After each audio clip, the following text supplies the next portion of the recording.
যারা গণঅভ্যুত্থানে আমরা যারা অংশগ্রহণ করেছিলাম, তো আমাদের মূলত ছাত্ররাই এটা নেতৃত্বে ছিল এবং ফলে ছাত্রদের এবং গণঅভ্যুত্থানের নেতৃত্বে একটা নতুন রাজনৈতিক দলের পরিকল্পনা বা আলোচনা রয়েছে।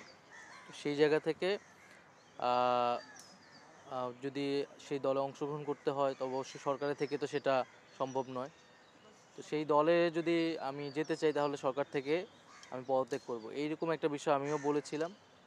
তো যেহেতু এখন আমরা সরকারের একটা স্ট্যাবিলিটি এসেছে, যদিও প্রত্যাশা অনুযায়ী হয়তো কাজ হয়নি, বাট সেটা চলমান আছে। বাট আমাদের এখন রাজনৈতিক দলের আর কাজটা বেশি জরুরি।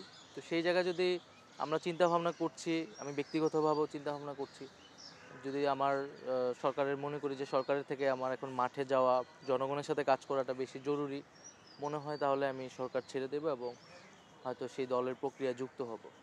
একটু ঘোষণাটা এসেছে যে দলটি এই মাসেই হবে, তাহলে যদি এরকম সিদ্ধান্ত হয় তো এই মাসেই হবে হয়তো, খুব আর কয়েকদিনের মধ্যেই হয়তো এই বিষয়ে একটা চূড়ান্ত সিদ্ধান্ত সবাই পাবে আর কি, আপনারা জানতে পারবেন।